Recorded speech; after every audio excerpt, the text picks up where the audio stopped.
Hey guys, welcome back, Gareth here. This week I've been running the new Team Associated TC8, the Steel Edition, down at my local on-road club, which is down in Newark, on Friday nights. So yeah, let's get straight into the video and we'll see how it goes. I filmed practice and the final, so you get an idea of how I started off and how I finished.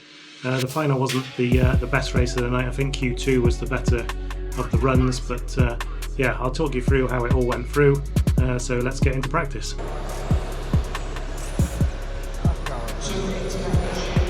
Alright.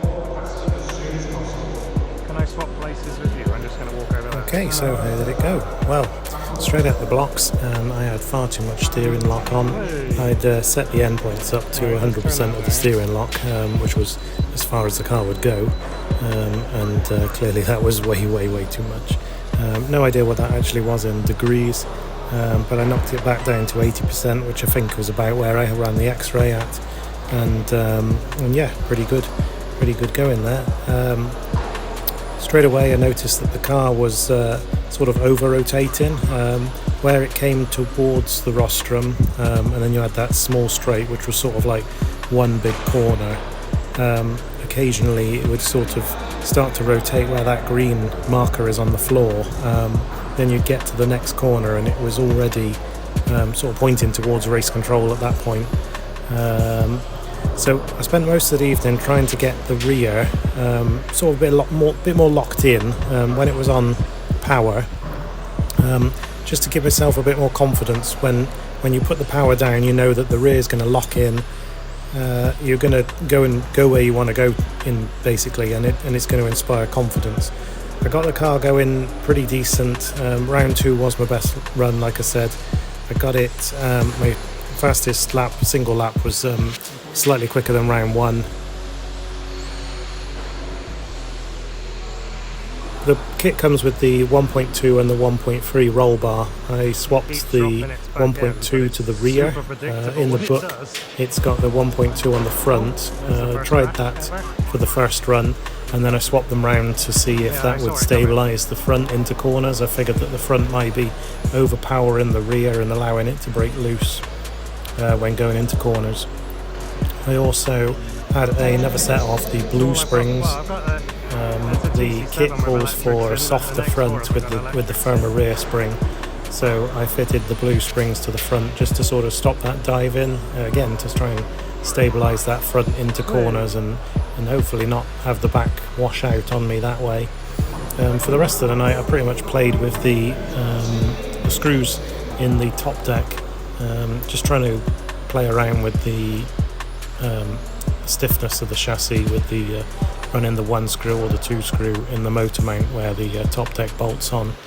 I'm pretty sure the best time it ran was with 1 screw in each top deck. That was in the centre of the car. I think the kit has 2 in the front and 1 in the back, so yeah, I went to 1 in the middle on both times. But yeah, the car went good. It's very predictable, very calm. When it does sort of over-rotate and feel like it's almost breaking away, it's definitely controllable. It's not into a massive drift. It's sort of almost a nice rotation. I'm definitely looking forward to running it again. I think maybe I'll try the Twister Special body shell on the next run. I was running the Wolverine, which is known for its rotation and driving a bit on the nose, but yeah, we'll try the Special. We'll see how it goes. I'm hopefully going to get some more roll bars before next Friday so I can run a 1.3 on the back. That's what I really would have liked to do. I really should have dropped the top inner links where the top arms bolt to the bulkhead. I should have dropped that down slightly. I think that may have given me a little bit more camber gain when it was on power exiting corners, which might have just given me that little bit of confidence when it came onto the power. Yeah, all little things to try. I mean, I'm really happy with the way it was going.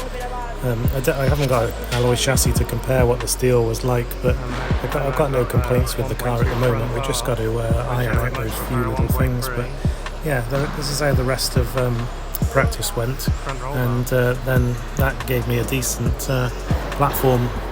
Qualifying wise, I went third in round 1, second in round 2, and backed it up with another third in round 3. Round 3 was a bit of a hit and miss. It was sort of, I'd made a change that I didn't quite like in round 3, but we got it over the line in third.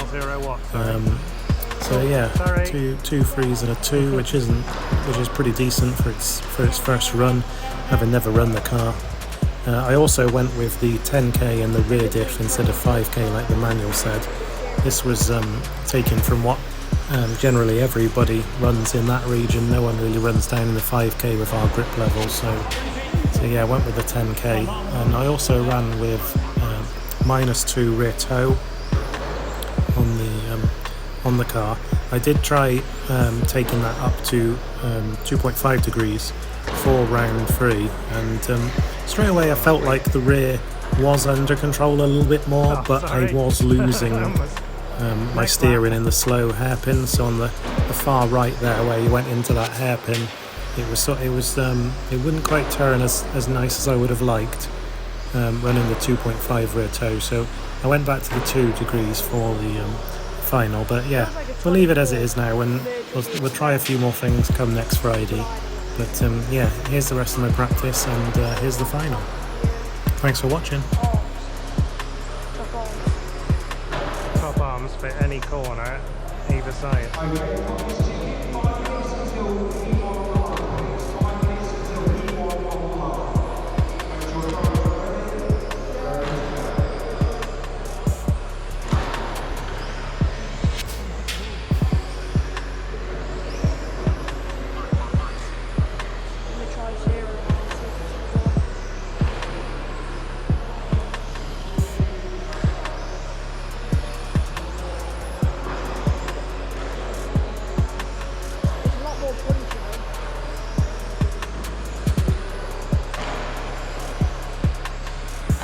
Sorry.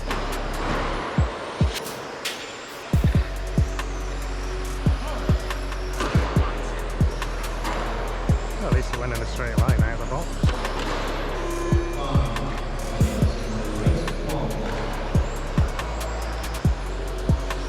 Still dropping its back end.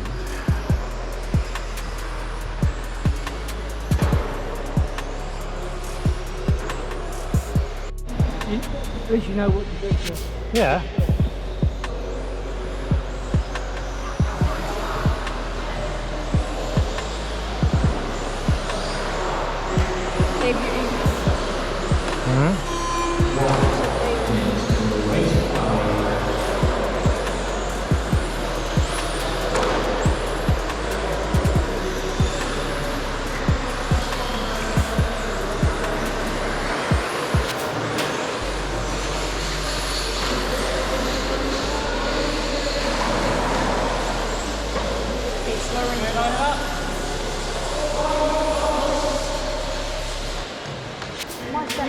Yeah. So I got 4th in the last one. You got first. He got first. It's going to be a decent. I was surprised at that.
don't think you can claim the line and then stuff them like this.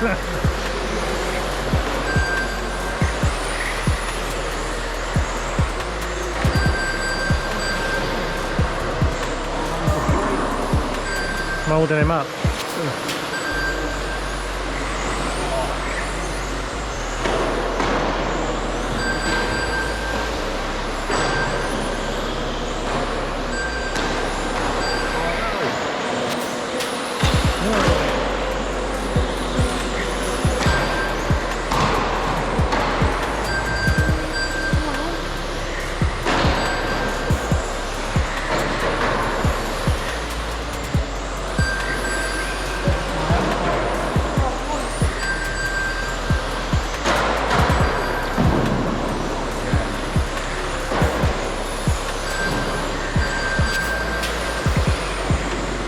My shell's squished.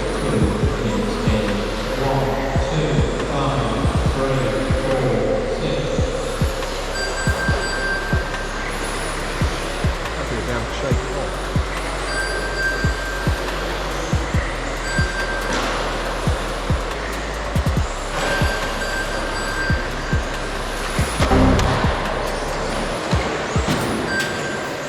Oh, it's gone funny now.